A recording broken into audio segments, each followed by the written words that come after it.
not worse than punching. And I experienced that for more than 5 years until I just decided that I was ready to be who God called me to be and not who this controlling person wanted me to be. So this event is to raise awareness to those who, for one, don't know how to get out. Some people don't even know that they're being abused because of oppression. They saw mama and daddy do it, and they thought that that was just a way of life. Amen. But today we're bringing awareness to everybody, emotional, physical, verbal abuse. We're bringing awareness to that today. So I'd like to welcome you. Look at your neighbor and tell your neighbor, welcome to a change in me. Welcome to a change in me. All right. We're going to move forward. And I would love to call Minister Laura Wiggins up, and she's going to do our prayer for this evening. We just thank God. I don't know about you, but I thank God for Jesus today. Amen. If it wasn't for Jesus, boy, no telling where I would be. So I have to publicly tell you that I thank you for Jesus. Just trying to set the atmosphere. Yes, because we know that we're known to put so much into this. So we're setting the atmosphere. We're setting the atmosphere. Oh, we're setting the atmosphere. Setting the atmosphere. I see your smiles. I appreciate your smiles. That tells me that you might know a man. Hey, tell it now. Jesus. Tell it. Because am I my sister and brother's keeper? Yes, So I am. I feel that I am. So when you smile at me, I love to smile right back at you. So we're gonna get ready to go to the throne of grace. I don't know about you, but my spirit has been so troubled. Oh, week has been so troubled. Found out that I lost a friend today, a very dear friend. My same, the same age as I am. And then me and my niece was reflecting. I'll turn 55 in November. And we remembered my mother passed when she was 56. So, back then we couldn't see it. And then I look at it now, so that tells me that mother was really young when she passed. So in saying all of that, we just have to be so mindful that life is just a vapor. It is. And I think we take it for granted. I know I do. Once we talked about that today, I really realized that, God, I take it sometimes for granted. And I don't want to do that anymore. So I stand before you. I've learned, regardless of what's going on around me, regardless of what anyone say, I choose to be happy. Amen. I choose Amen. to be happy. Amen. Bless you. I choose to be happy, regardless of what's going on That's around right. me. Yes. Petty right. stuff we can call it. Come on now. Hey. Come on. Say, I choose That's it. to be happy. That's it. I choose. That's it. That's all right. I choose. Tell it. I choose. Hey. I choose to be happy. Even when I'm sad inside, I choose to be happy.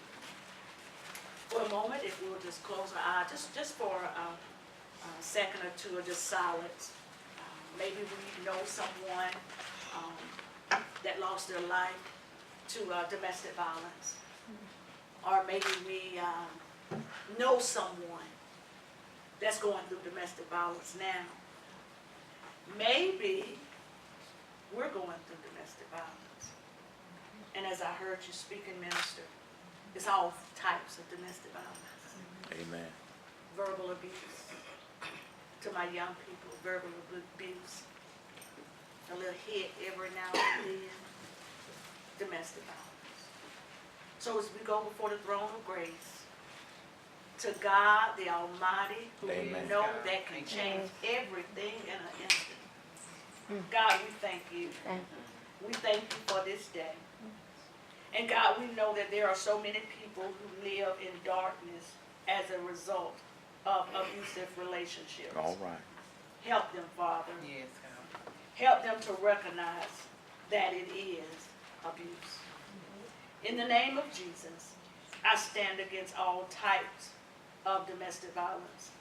And also, sometimes, God, within our own family, All right. I stand against Yes, God. domestic violence. God, I stand before you. I want to bind it up. Because God, I have realized that that is nothing but an evil spirit. And God, sometimes, and you taught us that we have to love all people. Sometimes we have things that are going on inside of us that causes us, God, to do violence on other people. So today, God, we ask you for the ones that we know, or maybe you are one that is committing domestic violence against someone. We ask for forgiveness. And God, you told us that we can come to you and ask for forgiveness, regardless of who it is or what we've done. We come before you and ask you for forgiveness. God, we ask you today that you come in the midst of this, God.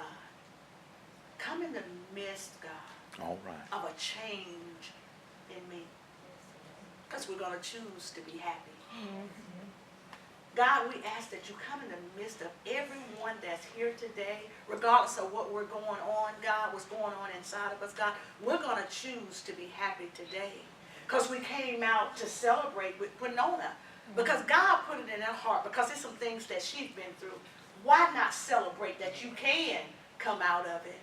Celebration is a good thing sometimes. We have to celebrate that we are alive. Yeah. And today, God, we celebrate, God, that we're still here. So, God, as we go forward, God, with the program, God, I ask that you bless each presenter. That, God, that they made it out. They made it out, God. So now they want to share it with someone. Maybe somebody will hear a word, God. Hear a word, God, that will make someone want to say, I can't do it anymore. Because I choose to be happy. Maybe your son or your daughter is watching. I choose, God, to get out of this. So, God, I ask that you bless the speakers. Give them a word, God, from you, God, that can deliver someone, God. And, God, we put all of this in one package. And we believe that you are the God that can seal it, God. And we're going to send it back, God, to you. And, God, we ask that you watch over everyone that is represented here today, God. We honor you today. In your son's name we pray. And everyone, if you don't mind, says amen. In the absence of Minister Felicia Tate Franklin, I'll be doing the moment of silence. There's been a man or a woman somewhere that did not make it out of domestic violence. Not because they didn't want to, not because they didn't know what to do. They just didn't know how to do it in their own strength. Someone was beaten all night long, was literally beaten to death. My Lord. And it's not just women, it's men too. Someone was shot in the middle of the night. Someone was strangled in the middle of the night. Someone was ran over by a car in the middle of the night. Someone was suffocated in the middle of the night. And they did not make it to get that change in them. For every person that even took their own lives due to domestic violence. At this time, let's do a moment of silence. At this time, we'll have anointed and appointed.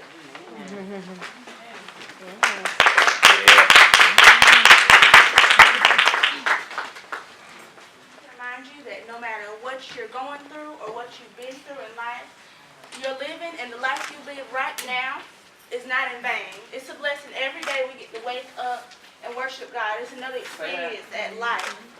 So no matter what you've been through, sometimes God allows us to go through things so that we'll be able to share our experience and our testimony with others. So it's a blessing to be here right now.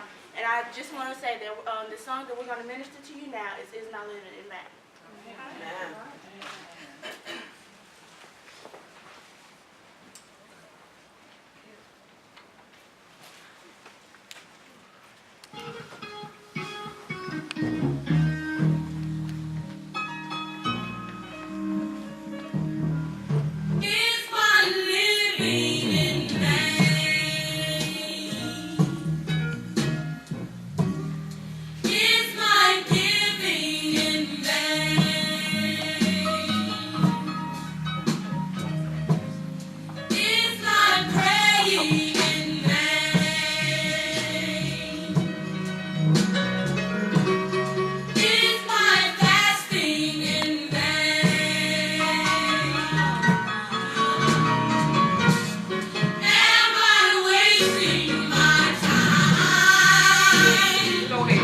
All right now. Yeah. Can the clock be rewind?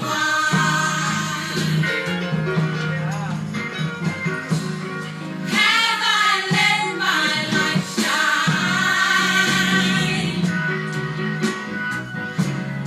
Have I made 99?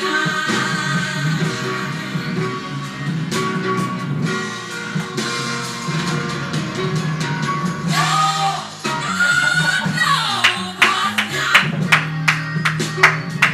it's not all in vain. No.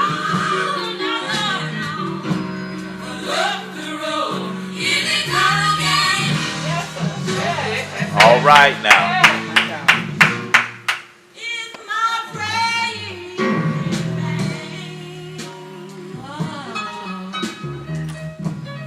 Is my labor in vain? Is my singing in vain? Is my speaking All right in now. vain? Is my playing the organ in vain? Go ahead, Jesse. All right now. Is my praying in vain? Come on, guys. Is my labor in vain?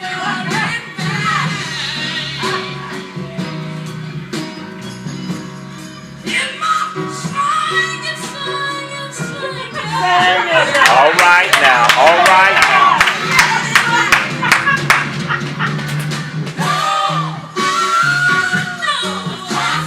That's right.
All right now.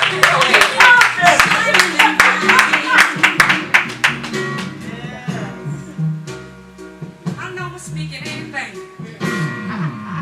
It's not playing at the cathedral, at all these churches. Yes. I'm praying.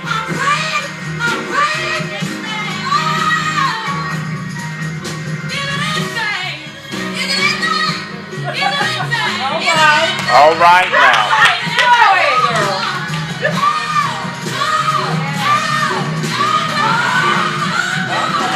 All right now.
That's mother love, y'all.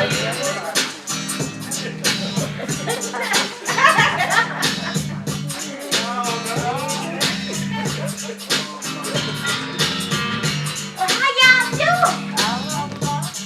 Y'all doing all right today? Yes. Is you sure? You sure you doing all right? This here what they call that? Mescasis virus? Virus. It's a mescus virus. Is that what it is? Oh my God. Now, I'm laughing back. But I'm going to tell you how to get out of some of that stuff. I like you. You got some gummies like I do. Like your puppy. See, I had to come in here in the comeback mode. I had to do that right there. See, I had to go back to my military roots. See, I was born up in my grandmama's army. Grandmama told me how to get out the wall.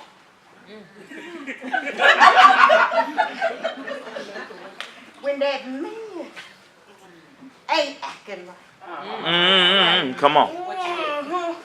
Grandmama gave me my military tools, yes, her did.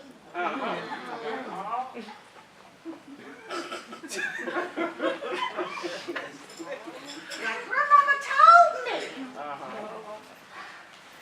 Him wanna go upside. Go upside. Go upside too. He wanna get real. Let's make it real, brother. Let's make it real. For real, for real. You got your 50 cents, I got my custom check. You heard me? Now we gonna hit that. I've been frying some eggs today. Them eggs was good too. How they cast it in. Then what my grandmama told me now, she said when they wanna run behind you, when they wanna run behind you, it might be dark and I can't see. I got my lights on my shoes.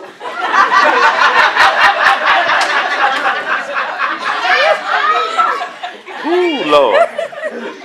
Now I might not be brave enough, but I'm gonna turn around and I'm gonna throw it.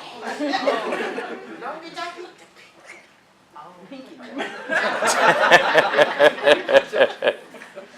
they go down with the pinky toe. There's somebody here.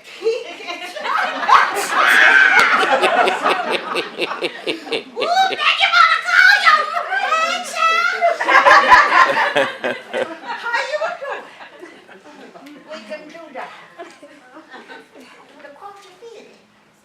Because I need to get fitted. Yeah. You say something else. Now, when they get when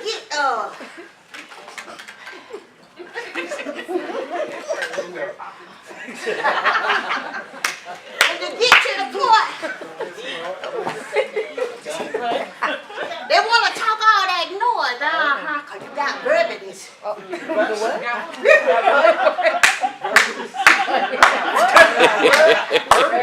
You got verbiage,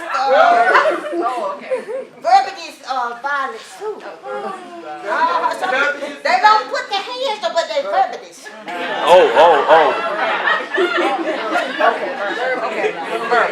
Okay, yeah, okay.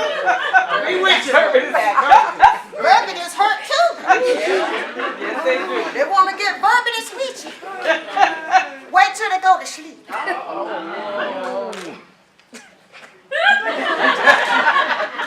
Give me a good side. Get the supers. Everything. Sneaked it up on me.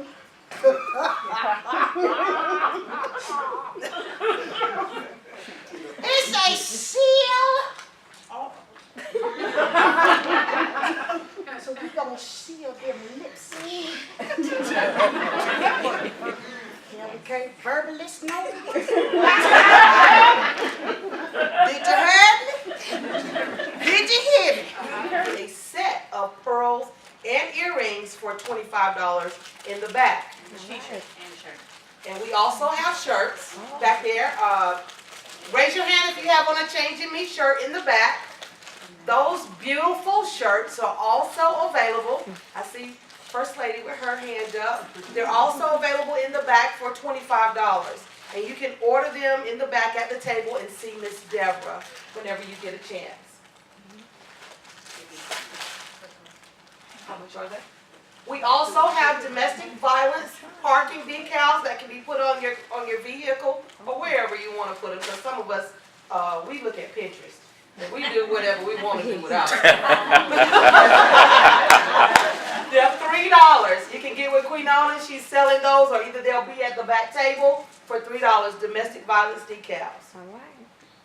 We're going to move forward now. We have the songbird is in the house. Miss Shamika Hightower, and she is going to bless us at this time with a song. All right. Such an honor and blessing and privilege to be here on this great occasion. And truly, I have a testimony as well. All right. And I can relate to domestic violence. However, I'm here. Amen. All right now. And I'm just going to bless you tonight and worship. Amen. Amen. Because I never thought that I would be in this place that I am right now Hey. without God. So He made it possible, and I give Him all praise, glory, and honor.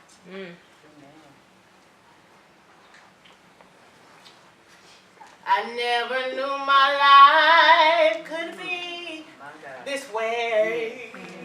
All right now. I never knew the sun would shine all day. All right now. I never thought I'd live beyond my past until I found Jesus. I never thought I'd be in this place. Oh, I'm glad I'm living my life in this place. I never knew my heart could feel again. All right now. Yes. I never knew the pain would let me stay. I never knew my tears would go away. All right now. Until I found Jesus. I never thought I'd be in this place. Oh, I'm glad I'm living my life in this place.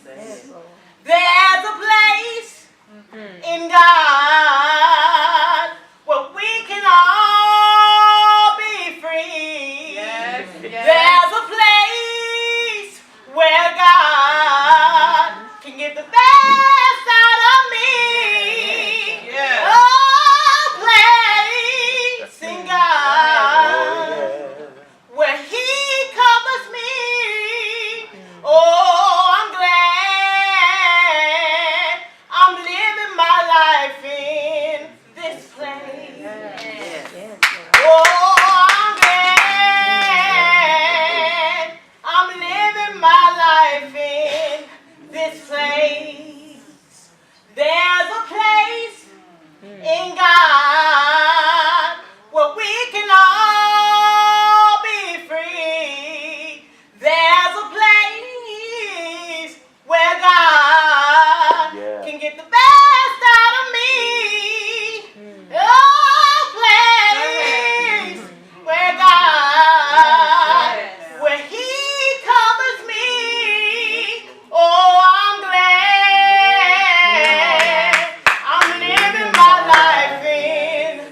of times when we talk about being free, that's just what it is.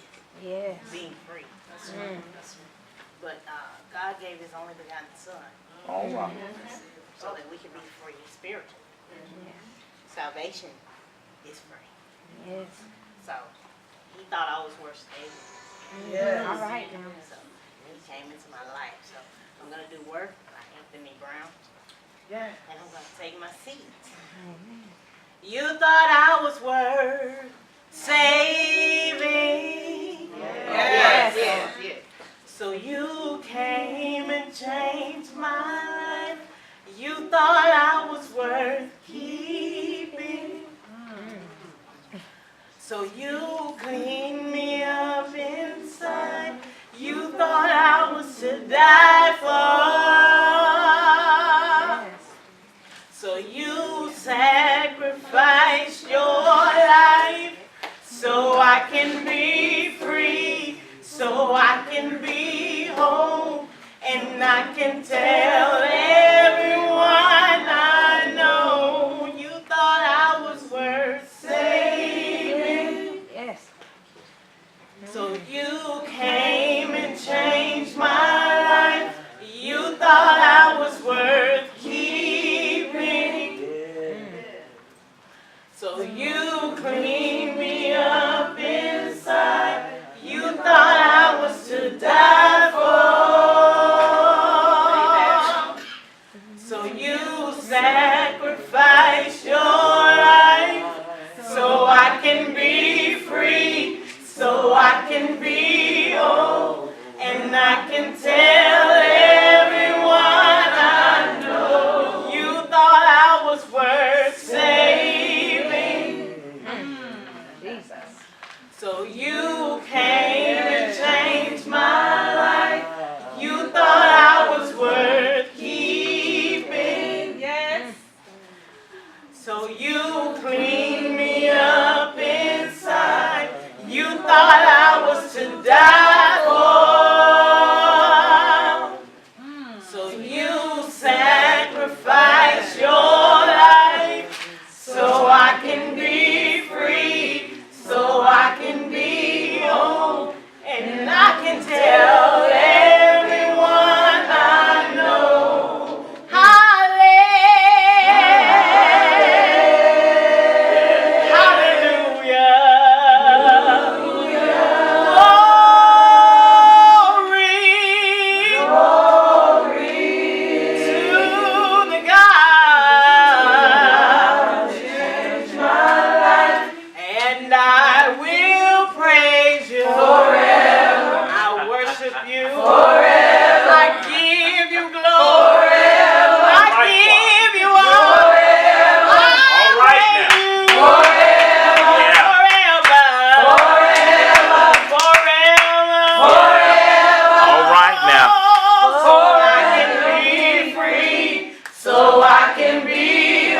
Yeah.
All right, Scott.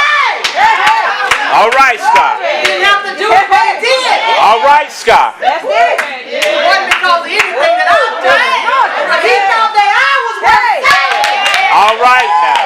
Y'all gonna make it? All right, MC. All right, MC. All right, MC. Turn it around. Won't he do it? Turn it around. Won't he do it? Turn it around. Just give it to God. Look at your neighbor and say, won't he do it? Won't he do it? Look at your neighbor, high five your neighbor and say, he did it for me. Oh, I'm not on court.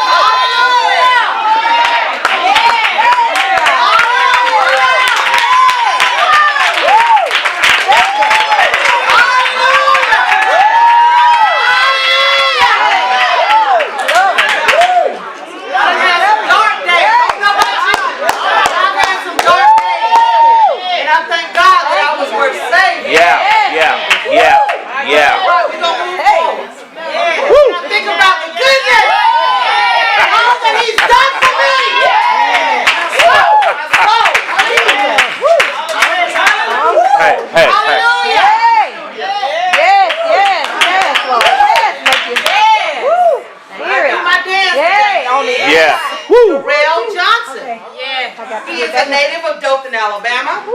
He is the proud father of 5, and he raises 3 of them as a single parent. Let's give him a high five just for that. He is the pastor and founder of Rushing Mighty Winds Church in Ozark, Alabama. All right. He is a veteran. Let's give him a hand just for being a veteran. Who has served 6 years and toured in Bosnia in 1977. All right. No, in 1990. Oh, wow. I about to say, what you drinking? What you drinking? I done took it way back. I done took it back to Jackson 5. I think in 1977, Tellis and I was like 3 or 4 years old. Yeah, I took us way back. He also has an Associate of Science degree in therapeutic massage.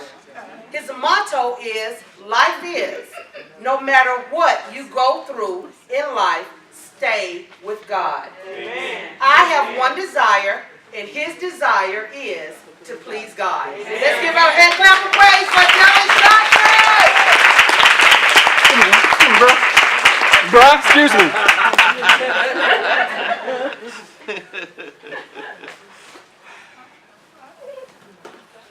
Hey, baby, how you doing? How you doing, Tim? Good to see you. Good to see you. All right, all right.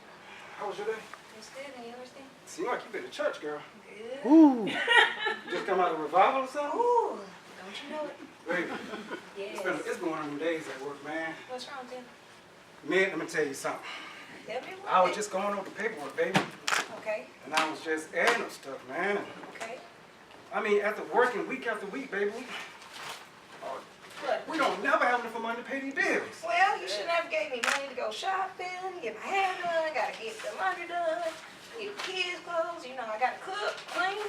I understand what that's you listen, baby. I'm working 40, 50 hours. Well, get already. another job. Get another job? Yes, pick up some extra hours. Tell the boss you need to work on. Girl, I'm already working 40, 50 hours a week, baby. You just got to get up and help me pay these bills. No, now you know that ain't my motto.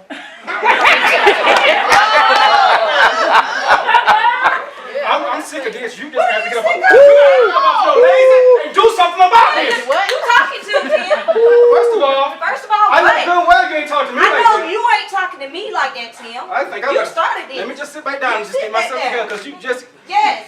Just you what? better back up off me. That's what you better do. Back up what? I'm just saying. You do what? Mick, listen. What, Mick, Tim? I ain't gonna What? say this but one more Talk time. to me. I'm right here. Hello? Mick, back, Right here. back up. Are you coming No. at me again? Yeah. This is not church. I don't care. You can just Well, let me stand back up. Back up now. You just gonna have to get some. You listen. You're gonna have to get a job and help me out with these bills. this straight up, and I'm not gonna say it no more. That's it. Watch your mouth. Don't. Hold up, Tim. Hold up. I'm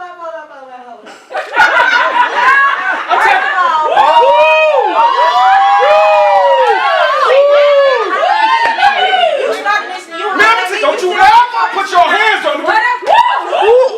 Wow. Y'all bear with me, man. I'm sorry. Wait a minute. Did you just hit me? My Lord. I can't deal with this. This is too much. My You Lord. sick of me? I'm sick of you. You know what? I'm about to change, and I'm about to be out here. My Lord. Do whatever you feel like you need to do. I will. Don't you worry about it. I'm so I glad. just bust my butt I'm for so you. You don't glad. appreciate me. You right. why you don't never answer your phone? I'm about to get out of here. Peace out. My Lord. Go get her, Pastor. So you see, the blow up. My Lord. A lot of times it's not about the money. It wasn't even about the money. A lot of times we talk about the women being abused, they being in a domestic situation, but do we talk to the men? His name was Tim. Her name was Mick. But what you don't realize, Tim had went through a lot. And as you can see, you see confetti all over. You see different pieces of paper balled up on the floor. Tim had dealt with anger. He dealt with depression, anxiety. He dealt with a lot that he had been holding on the inside. But yet he was providing. Yeah, he was getting out of work. He was getting out and going to work every day, doing all he can for her. But what you women fail to realize, Tim, before he got with me, he was in some domestic situations with women too. He married this young lady. He didn't know whether he was going to be an uncle or a father. Yeah, domestic violence. Yeah, she did that too. She did that too. He went on through some more stuff. Went on, found out she just didn't want men. She wanted women too. One day she slapped him. Tim slapped her back. I never condone a man putting his hands on a woman, but I would encourage every woman, don't put your hands on a man. All right. So he hit her back. Time went on. Some more things happened. Tim just kept trying to make it work, but it didn't ever work. A lot of people think it's just women. Sometimes men do. Tim got tired one day. Tim said, you know what? I'm out of this. And she tried to control him with sex and money. So one day she came in, got in Tim's lap, and she took it. Tim just stared her in the face. I don't want this no more. She got on her knees, performed more sex, and they got on top of him. He looked at her in the eyes and said, when you get through, get up. He went through stuff like that. The breaker was one day they was arguing, and they got in a heated verbal confrontation. He called out her name. He looked at her and called her a bitch. And he thought the confrontation was over. He went and laid down. My Lord. 15 minutes later, I don't know what she decided to do. She came in there and looked at him, and she looked him dead in his eyes slowly. She said, your mama a bitch. Tim stood up and he lost it. Tim went all the way back to his childhood. I've been put outdoors naked, having his father be very abusive. Put outside, made the rate the yard starting at 12 o'clock at night, and then leave the yards till 5 o'clock in the morning. Played Russian roulette. His father played Russian roulette with him. Put a 357 Smith & Wesson in his face. Took out 2 bullets. Pulled a trigger 1 time, nothing happened. Pulled a trigger 2 times, nothing happened. Pulled the trigger 3 times, nothing happened. Pulled it 4 times, nothing happened. My Lord. The worst thing that Tim went through, his daddy made him, his brother was asleep one day. He said, make that boy get up. He won't wake up. He told Tim, go in the bathroom, grab some tissue. Put it between every toe of your brother's toes. And he set it on fire. Yeah. Tim. T-I-M spelled Tim, right? And a lot of times, right here, right now, some of your Tims. Your Tims. T-I-M. This is me. This is what I went through. My Lord. But until I realized it took God to save me. In 1998, I really got saved. While overseas in Bosnia. Never been abusive. But I had to realize the change had started in me. I can look at what she did to me. It's okay. It's I all had to right. look within myself. Amen. And you that know me personally, because there's a lot of y'all know me personally. Yes, You wonder yes. why Yes. Prophet Johnson, every time you see him with a different one, he be married this many times. I never was loved. My Lord. Tell I your didn't know what story. affection. I didn't know what the affection was Tell your of a story. mother's love because father had her so scared. Daddy kept a 357 in his couch, Sims. Kept a shotgun in the corner. Kept a snub 038 under the pillow. My Lord. He didn't play. Right there in Dothan, Alabama on South Apple Street, 18 years. People thought we was the Johnsons. We were the richest folks on that street, man. But they did not know the abuse that we was going through in that home. My Lord. And I took it out of 5 kids. Everybody in my house is legally blind but me. My Lord. I was the only child that's left-handed. I was the only child that got brown eyes. I was the only child with dimples. I was the only child that had perfect vision. And I took up for them. They had this thing they called 4 eyes. They used to pick at my brothers and sisters and cad them. And I would fight every day at Southside Elementary. But look what God did. Amen. 1998, went into the military, got saved, got baptized in Jesus' name. It makes a difference. Until when nobody say it makes a difference. And I was nothing but an E4.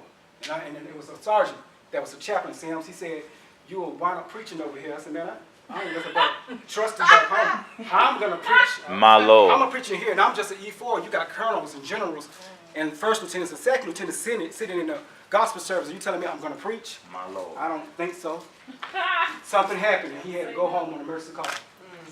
And guess who they called up to run the gospel service?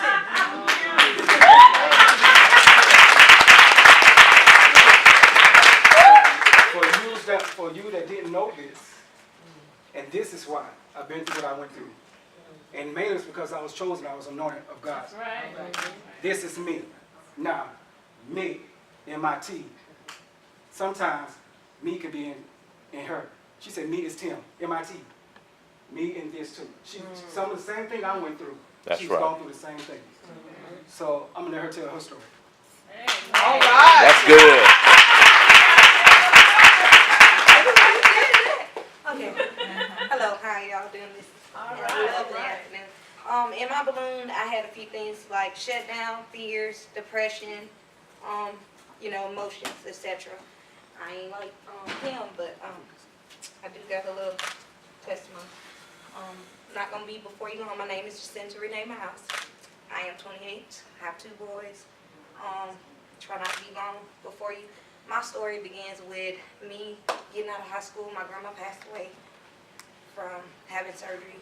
I think it was an organ, a kidney shutdown. I was supposed to go to college, didn't end up going to college. I ended up meeting an older guy that was like 10 years apart. I graduated, got pregnant before the end of my senior year. I was terrified to tell my family. I didn't know what to do. I just was like, hey, I'm pregnant, you're gonna have to help me. My family ain't gonna do nothing for me. We in this by ourselves.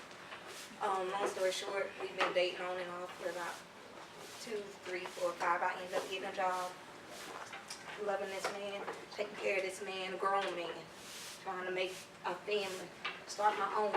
Because my daddy wasn't in my life. My mama, she was in and out the streets. So with my story, I'm gonna try to shorten it up. I know it's kind of blunt, but my baby daddy, he was so abusive. He was so abusive that it wasn't just physical, it was verbal. And he was also a cheater. He cheated so much, he had gave me STD and out of relationships. I was the faithful one while he was out there running the streets. It was very hard. I didn't know how to tell nobody. I was self-abusive to myself. I was a cutter. It was one event that I caught him that we were supposed to split up, and it was like 2012 5-day weekend, and we were supposed to get back together. Found out the girl that he had called it from, he was back with, and the same day I was gonna surprise him and get back with him, he ended up sleeping with the same girl and then tried to come back to me. I wasn't having it. We moved, tried to work it out, go to Level Plains, ended up, not making it out together. He had different girls driving my cars, doing this, doing that, just wanting me to stay. And it was one day that he told me, out his own mouth, oh yeah, you make car payments, you do this, you do that, you work. But it's still in my name. I'm a co-signer on it. So he told me, I'm coming to get the car. You can't have it. You're going to have to walk to work. And I got 9 at this time, and I got 3 jumpers. So how am I going to walk? And I'm taking care of my kids. So one day he told me about that, and I was like, no, you ain't. I had got so mad, so bitter. I went to the apartment that I left because he thought he could move a woman with 5 kids in there. I thought we was all going to shack up. And that was like, we're not shacking up today. So he was like there, and he was just rambling. So I'm on the phone, and I'm walking. Because I just, I know this woman's in this house, and I know they doing their thing. So I'm just creeping. Yeah, I'm on my way, knock on the door. But actually, I didn't even have to knock. I still had the key. Lock the door. He and there, they all chilling, kids watching TV. My kids, her 5, she, him, they sitting up. So I got in his face. I said, you know what? You don't do nothing. You don't pay nothing. You don't do nothing. You don't work like I work. I'm the hard worker. I was taught to do for yourself, independent woman. So I'm in his face pointing and stuff. Long story short, I end up pushing. That thing grabbed me by my neck and slung me to the ground. My Can Lord. you imagine the new girlfriend, 5 kids, my own 2 kids? I pushed him. And all I knew before he drew back, all I knew in that moment, Lord, I gotta go. My Lord. I'm not about to take no more kids. So as soon as he did that, I just knew there was no more me. When I realized I looked at my kids and my baby boy, that was 2, come running to me and just grab my leg. When you have your kids watching you, and there's nobody else to just say it's okay, you're the only one that they have. So when it came down to my kids grabbing me and crying with me, I knew it was done. It was over. Yes, I loved him, but I'd be darned if I sit up here and let my kids watch me and go through the pain and hurt. I didn't really have family to depend on. I only had God. My uncle, he prayed for me, but I had to save myself. Because at that time, I was abusive to myself. I didn't talk to nobody. I didn't seek no counseling. And I was sexually abused. There was a lot of things I dealt with. And the only way to deal with that is you seek inside yourself and forgive yourself. So another thing you have to do, you have to forgive that person that hurt you. That's right. Because if you don't forgive them, they have control over your life. And I had to take 7.5 years of pain. It was not worth it. All I got out of that was 2 beautiful boys. Thank God they is 5 and 7. And I'm 28 still. I went through a lot. For 7.5 years, I loved a man that didn't love me. And at the end of the day, you just have to realize, how much do you really love you? Is it worth you being 6 feet under? Because I could have been 6 feet under. He was crazy. He owned a gun. My Lord. He owned life. He was taller. He was 6'2". He weighed about 300 pounds. And I only weighed above 20. So you do the math. You do the size, you do the math, you do all that and subtract. Baby, I was going against a giant. Little old me ain't got no muscles. I now just put up a little weight. You did it. So at the end of the day, my thing is to anybody, if I could encourage anybody, seek God. Seek God. I had to go to my pastor. I had to go to my uncle. And I actually had to start confessing. I had to start testifying. That's another thing that will bring you out. Go ahead, girl. Go Do ahead. not be afraid to Go ahead testify. now. That's right. Because I'm so glad. I'm not saved yet, but I'm halfway there. Come on. I can tell you God has in a way that I went to the play last night. All right. They did their thing. You about 90% there. You about 90%. And today, I felt the same thing, it just a little bit more. And I'm telling you, everybody has a story. It's amazing. I feel positive and negative energy in the room. I may be right, I may be wrong, but it is strong. And I'm telling you, don't be afraid to open your mouth. If it's not family, go to church. Pray. Somewhere. And then sometimes you don't even gotta go to church. Start in your own home. That's right. Get on your knees. I'm telling you, when I got there, hey, my knees, they I'm 28, but sometimes you get down there, you can't get back up. I'm telling y'all, there's been days where I get down there, and I'm like this, and I'm just bawling, Lord. Ooh, you get your praise on, you make it tears. But then when you think about getting up, you like, Lord. Our next speaker, she has her passion is nonprofit work and helping others. She believes that when we encourage others to be the best version of themselves, we are truly living out God's plans for our lives. When she's not busy with helping women all over the country realize their God-given destinies and to build legacies in the community, she is busy studying to be a social worker and being a wife and great mommy. She loves to share stories of life, love, and overcoming with others because she knows that God saved her life, and telling those stories are how she has to share his great love. She doesn't have much time for hobbies and interests, but on the rare occasion that she does get to just be plain old Ashley for a little bit, she loves to write. She began writing when she was 16 as it gave her a way to escape from the world. Her favorite thing to do is spend quality time with her husband and talk about dreams and the future. Let's give a round of applause for Ashley.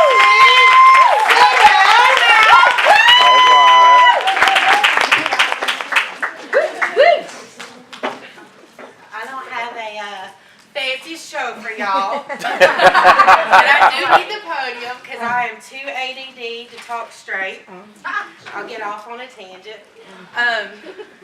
So I am going to use the podium if that's all right with y'all. Y'all looking at your papers there like, where's the blonde? This girl got blonde hair. Yeah. That was 4 hair colors ago. Never know with me. It just kind of changes with the wind.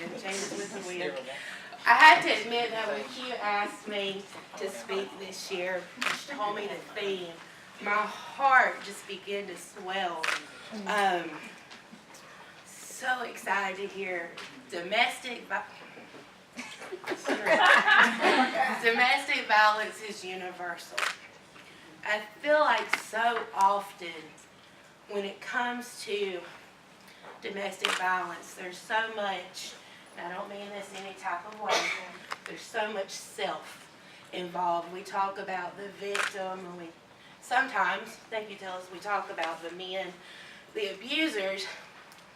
We forget that domestic violence affects way more than just those two people. That's a good point.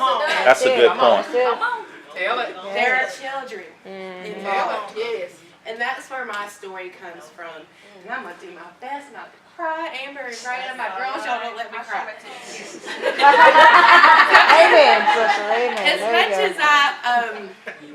As much as I love the sound of my own voice, I also love sharing my testimony and how God taught me that even as broken as I have been for the majority of my life, I do have a voice. Yes. And I have to share it. Now, I don't sound like the songbird. Just because I can't sing don't mean I won't. That's all right. That's all right. You know, stay in place. But now that I've learned that I do have a voice, these lips and this mouth will always tell of God's righteousness. All right.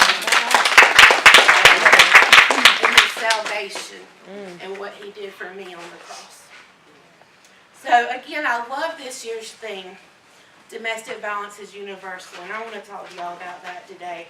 And I feel like everybody in the universe can relate to a 5-letter word. I named my speech today, I'm all about a hashtag. So hashtag shame. All right. Yes. Okay. I put that on social media. Tag Chick Time Nothing in it.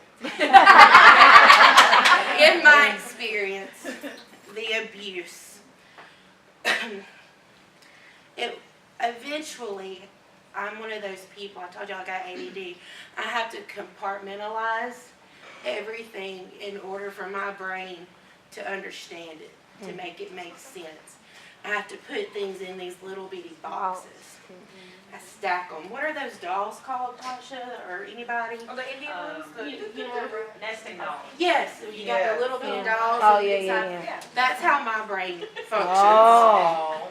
May or may not be a good thing, but that's how I That's work. all right. That's all right. Probably explains why I'm so bad at math. But, so I compartmentalize things into all these little boxes. Kind of think of it like you wake up on Christmas, you're running down the stairs.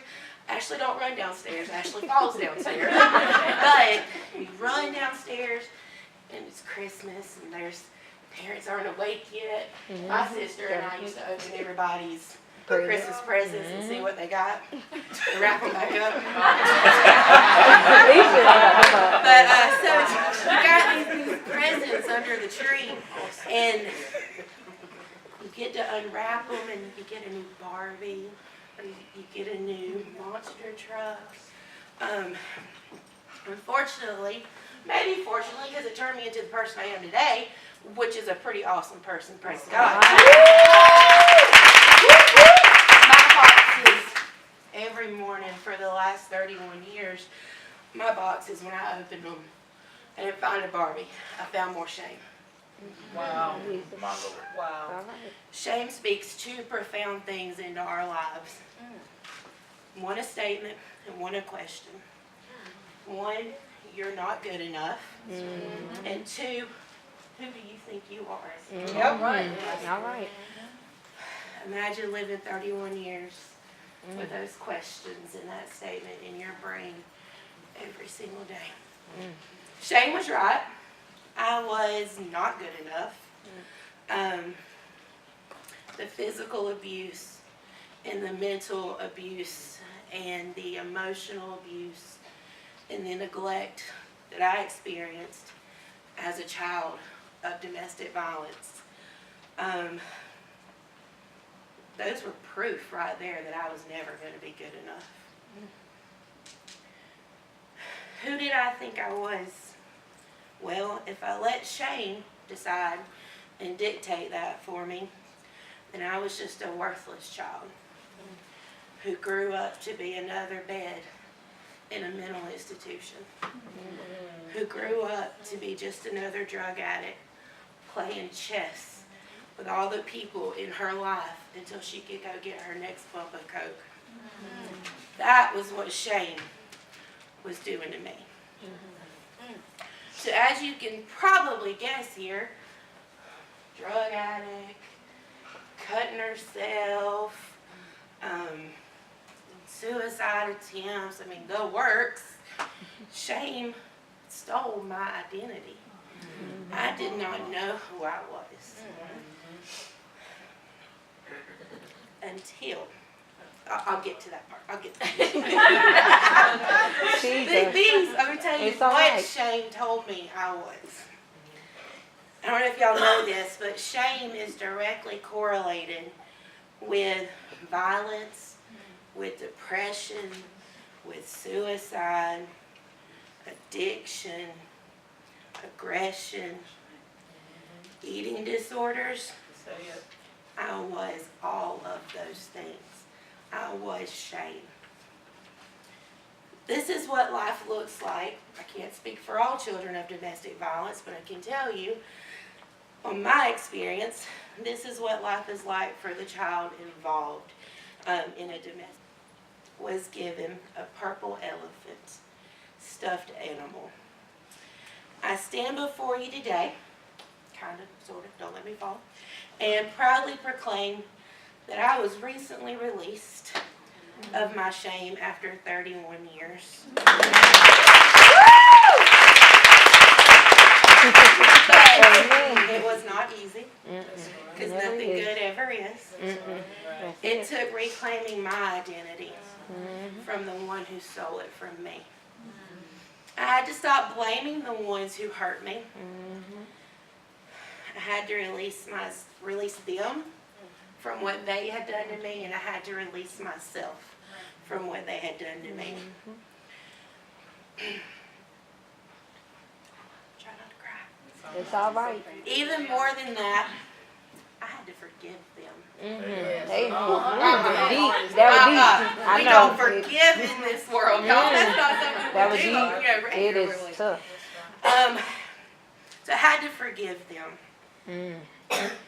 It's not that what they did to me didn't hurt anymore, because standing here right now, it still hurts. It just meant that it was okay.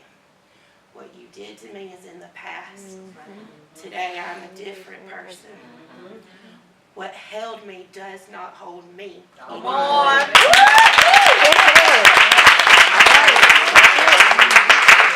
If y'all don't mind, I'm going to pull a scripture that I heard this week. That's all right. John chapter 20, verse 27. I got to read it because I'll get it wrong. Then he said to Thomas, put your finger here, pointing. See my hands.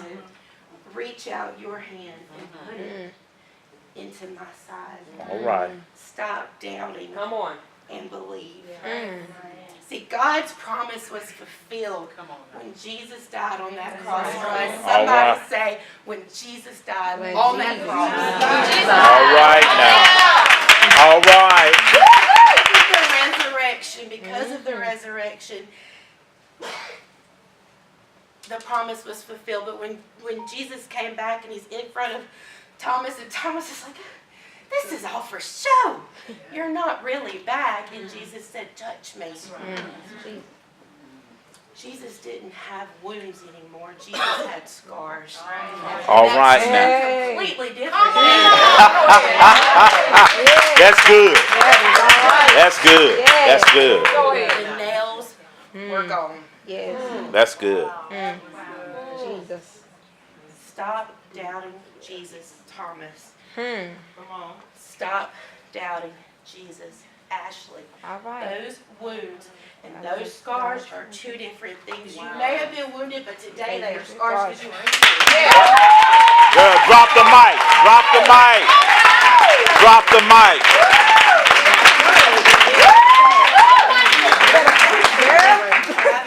I have a question. All right. I need an answer. How long does a child of domestic violence have to stay wounded? My Lord. We all know that's a decision that this child has to make on their own. That's it. However, you can help them.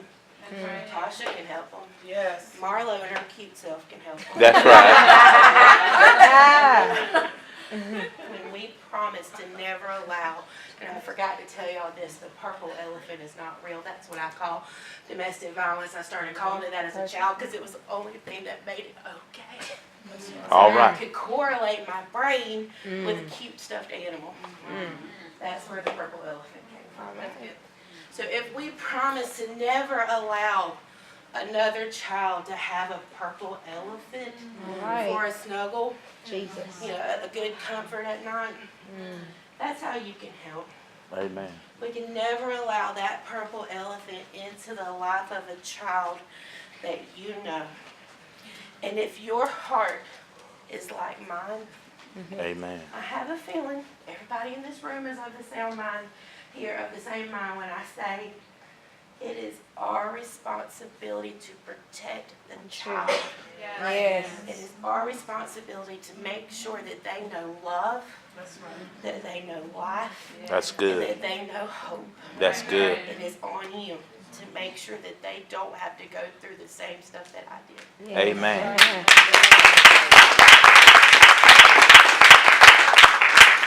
So as for this child of abuse, who once snuggled with her purple elephant so tight in hopes of finding comfort at night, well, I'm done.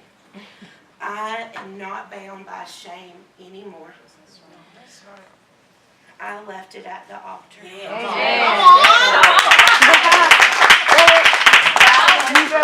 the altar when I found my new identity in Christ.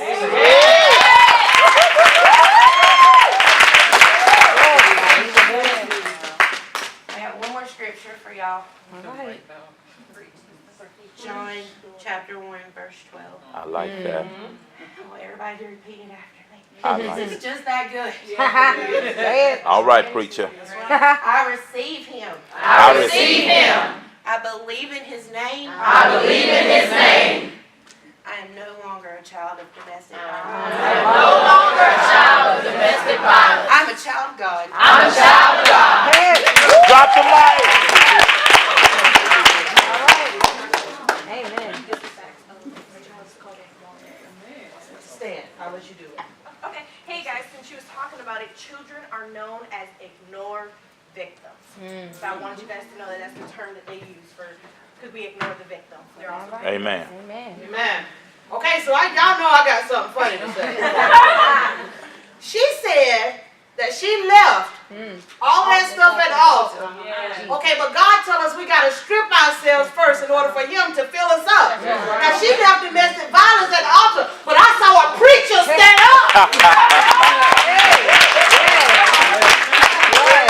I'm just saying. Amen. That was right. That was good. I'm just saying. I'm going to cut and paste that message. That was good. That was good. That was good. I got it. I locked it down. Okay, so we gotta move forward. We gotta move forward. Some people have to leave at 6 o'clock. Yeah. It's after 6 o'clock, so we're gonna keep on moving. We're gonna keep on moving. Now we're at about a change in me. Amen. Oh, whoop, whoop, whoop. Hey. Oh my goodness. Mm-hmm. Oh my goodness. How can I do that? Jesus. We're at our last speaker. Last but not least. The beautiful poet. Her name is Marlo Miller. She wants us to know that she is 46 years old.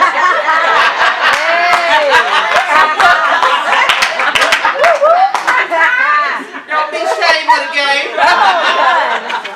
She is a mother of 2 children, Christopher, who is 26, and Shane, who is 24. All right. She is a Mimi to a granddaughter, Leilani.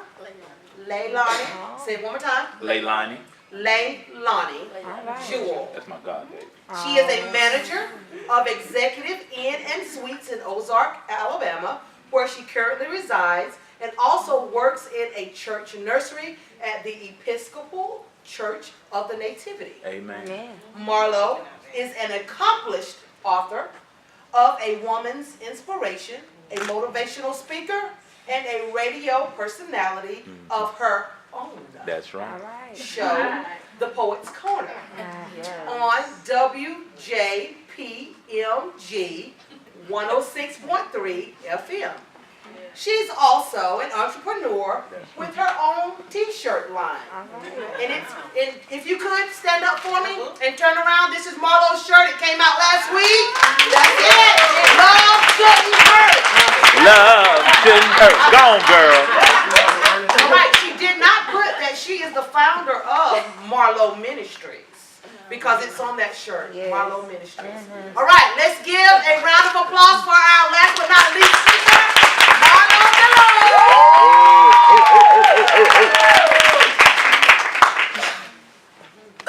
Do you need the podium?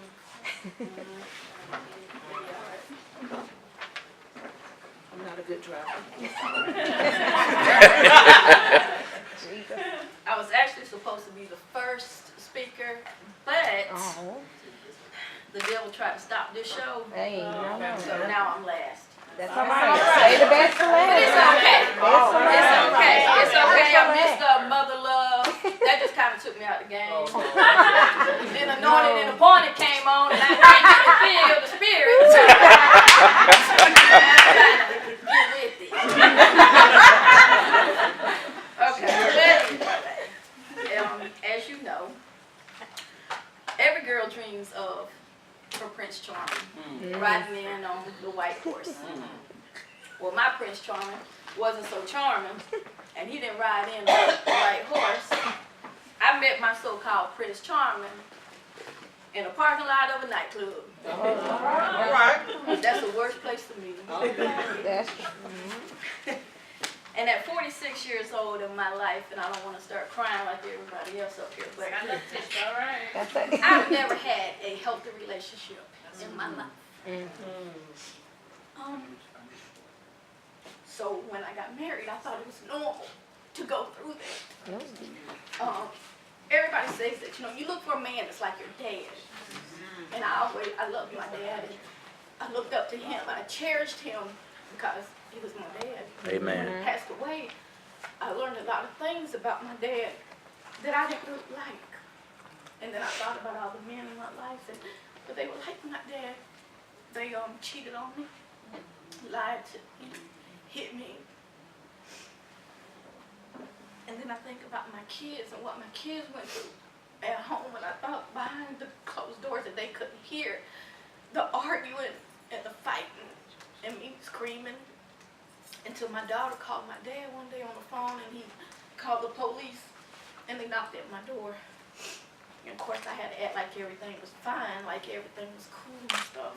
And then the police told me that because he was my husband, I couldn't put his stuff outside.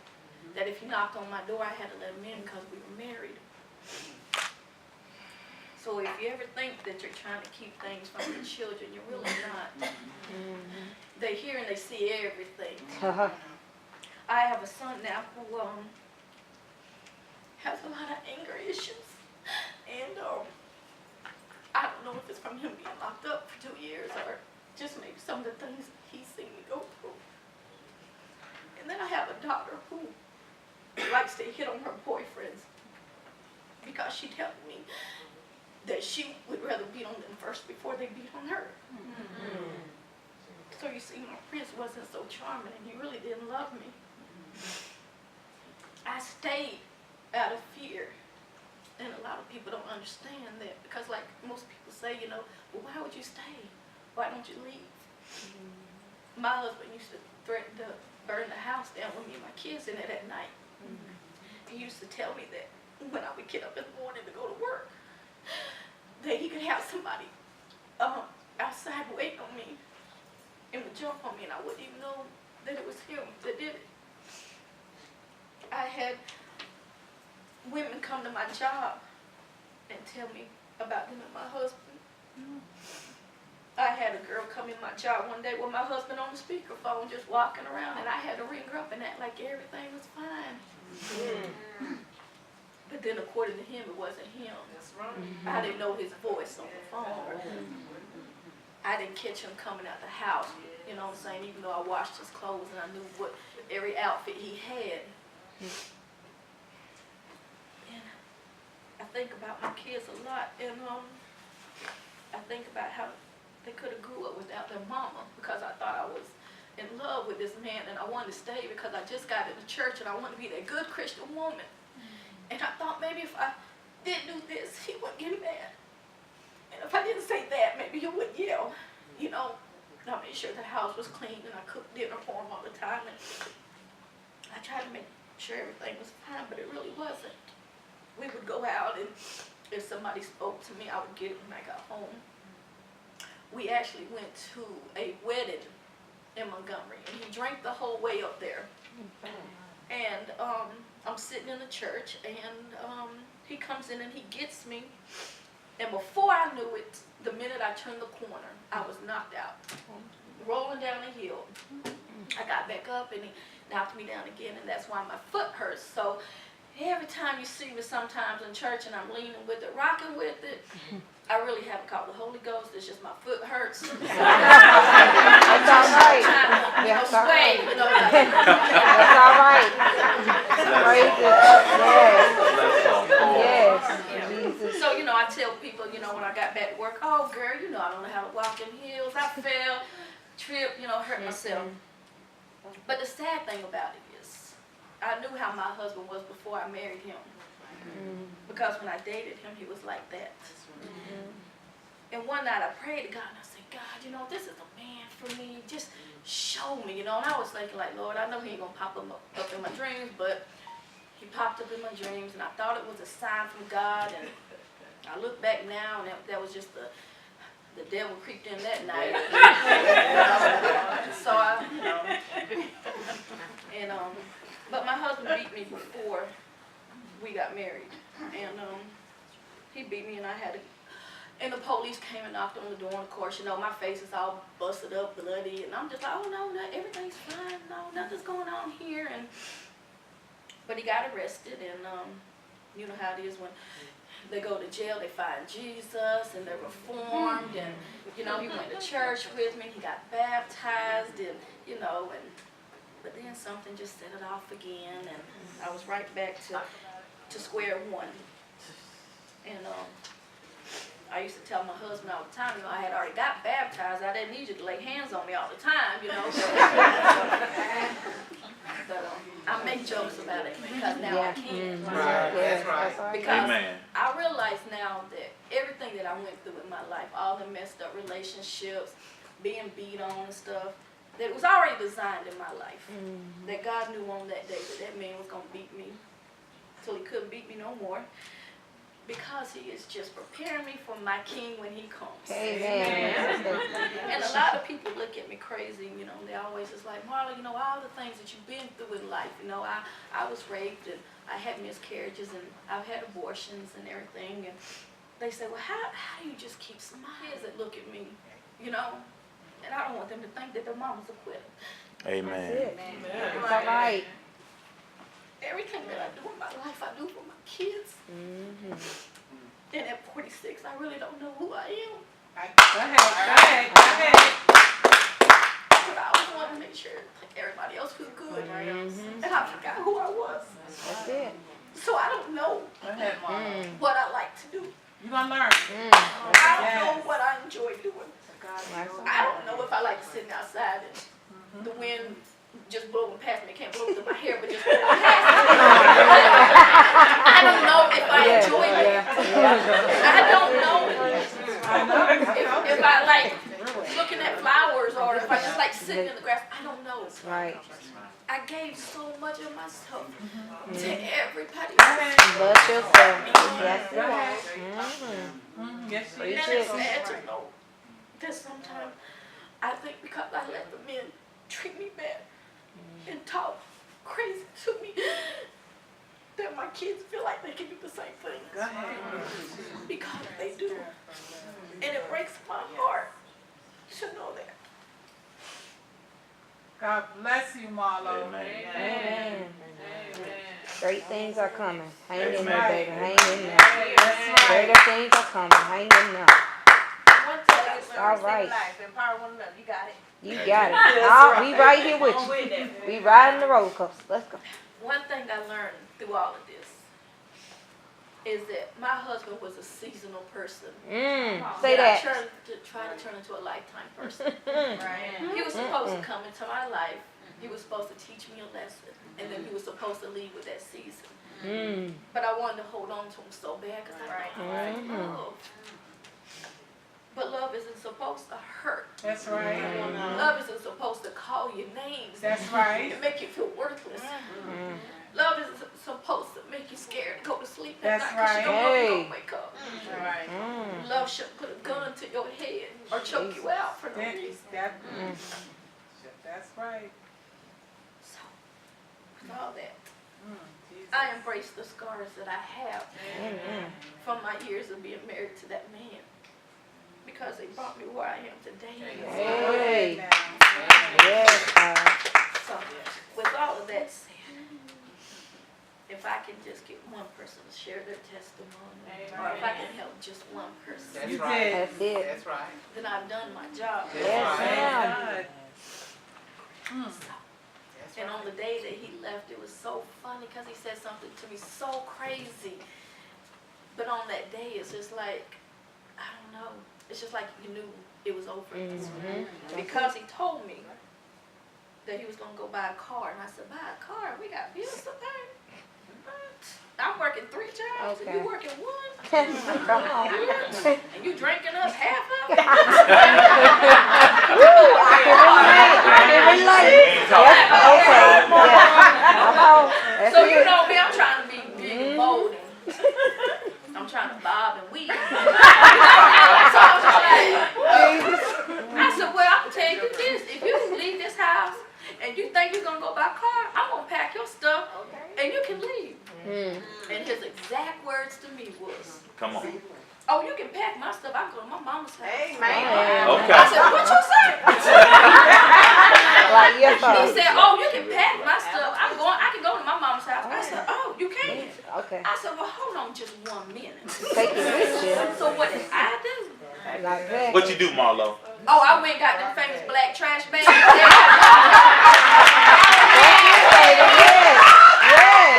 And they were heavy. Okay? She said, oh, They were whipping. They were heavy.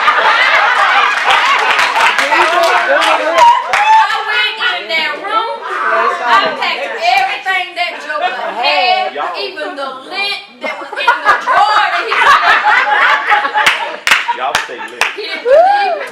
He said, go on for a while. I said, oh, this Joker must think I'm playing. I said, I called him and said, where you at? I'm at my brother's house. I said, well, yo, you just hold on just 1 minute because I'm going to be right there. Went there, opened up the car, took them famous trash bags out, put them on the sidewalk, And drove. and What? threw my deuces Oh. up.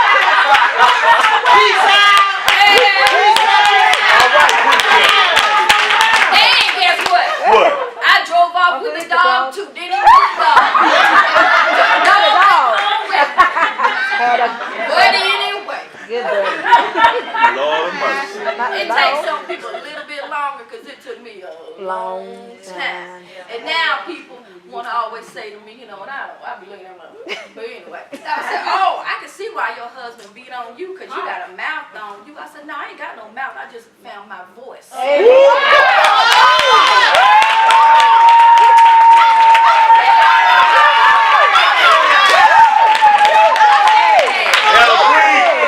All right, Marlo.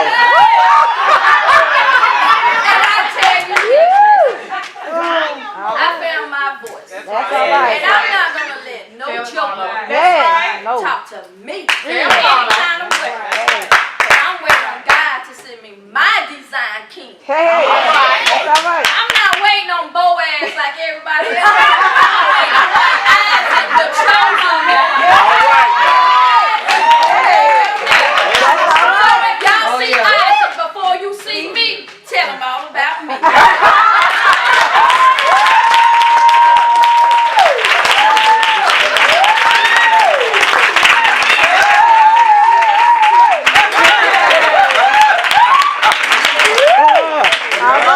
Y'all been following me on social media. I've been tagging everybody. All right now, I Natasha. know y'all just put, I don't have a smart mouth. You know I got that. I got that. I I got know it. y'all just put that on Facebook, right? All right. And this will be on my TV show next Saturday night. This gonna be on the TV. This will be on WDHN next Saturday night, 11 o'clock p.m. Thank you. All right, let's give Marlo the Poet another round.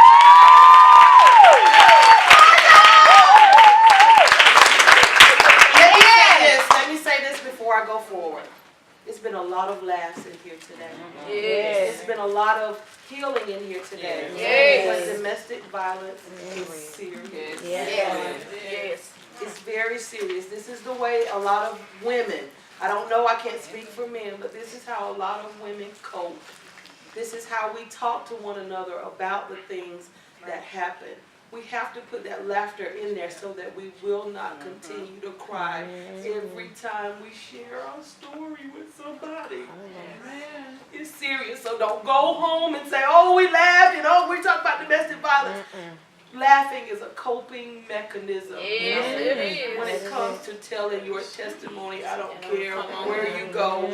I don't care who you tell. And all of us can relate. Some women don't get out with anything. They just get out with their lives. So to be able to pull out that hefty trash bag and to be able to do what you need to do in order to live, it sounds funny. Because at the time we were not thinking of hefty and all of that. But, you know, it becomes this thing that's funny at that time. But it's not. It's really not. And we thank God that He put us in a position for us to be empowered and to get out and to live. The Bible says we shall live. Not And die. not And declare. And declare the works of the Lord. So we have to stand firm on the word. Yes. And if that means you have to run for dear life, if that means you have to put trash bags on the side of the road, Yes. if that means you have to call the House of Ruth at 12 o'clock at night, somebody Yes, just come get me, we somebody. don't have anything, but I'm tired. Do what you need to do to live. That's Yes. To live. Now, I think we are at, is the founder? The founder. Yes, the founder is going to come forth. Everybody has come forth but our founder. The founder. Beautiful founder. Isn't she lovely? All right. Isn't she wonderful? Good evening. Good evening. First of all, I want to thank everybody for coming in their prospective spaces, the sponsors, the vendors. I'm just going to share a little bit of my story. My name is Quinona Valentine Gifford, and I'm the founder of A Change in Me. I remember 13 years ago, I was a scared, helpless young woman that wanted just to leave my apartment. I wanted to see my 3 kids one more time. I had bite marks on my right shoulder, black eyes, bruises all over my body because I got too close to his face. It was like he just snapped. I didn't even see it coming. I remember praying to God, begging him, please do not let my life end like this, as he was choking the life out of me. I began to start asking myself questions like, what did I do to deserve this? And how could I serve God? And he allowed this to happen to me. After hours of being abused, he was biting me on my shoulder, and I was trying to stop him from choking me. I began to ask God what to do because I had no more options. I had no more options. At that moment, it was like a calm spirit came over me, and I asked him, what do you want from me? And he said, Quinona, I just want to talk. So he did. He told me how much he loved me over and over. And he told me how sorry he was for about 45 minutes. Then he allowed me to walk out my apartment that I was paying for. All right. And I went and spent the night with a friend. But do you know what? I took him back. Yes, I did. I did. But after a few months, we broke up for good. Because I knew that we were on 2 different paths. About 2 years later, I met my husband, Uriel Gifford. Because I decided to leave this abusive man alone. Now I can embrace a man that loves me, who puts me and my kids first. All right, honey. Come on now. Very important. We knew we liked you for some reason. God is using his love to heal my broken pieces. All right. God was moving through it all. And he allowed that to happen. He allowed that to happen to me to set me up for my purpose. I'm not just the host of A Change in Me, so I can just check something off my list. Come on. God made me for Say it this. All right now. I have been there, and I know it's more to life than letting a person belittle you. No, it's not easy, but you're worth it. That's right. I thank God for protecting me from it all. God had a plan and a purpose for my life. I would love to help you cross the bridge to survival and to help you find your purpose. Well, maybe you haven't experienced domestic violence, but I need your help too. A Change in Me has a plan to paint the town purple in October and make it a nonprofit one day. Our website is www.qstouchbyque.com. Click on the logo, the Change Me logo, and feel free to donate. Join us so we can embrace God, love together by healing victims and helping them walk into their purpose and being survivors. This is bigger than you and me. Educate yourself. Your life and your friend's life can depend on it. When God started dealing me with the change in me, I remember it so clearly. I was one of them Christians that I went to church every time it opened, and I was there on time. But I knew it was something more in me.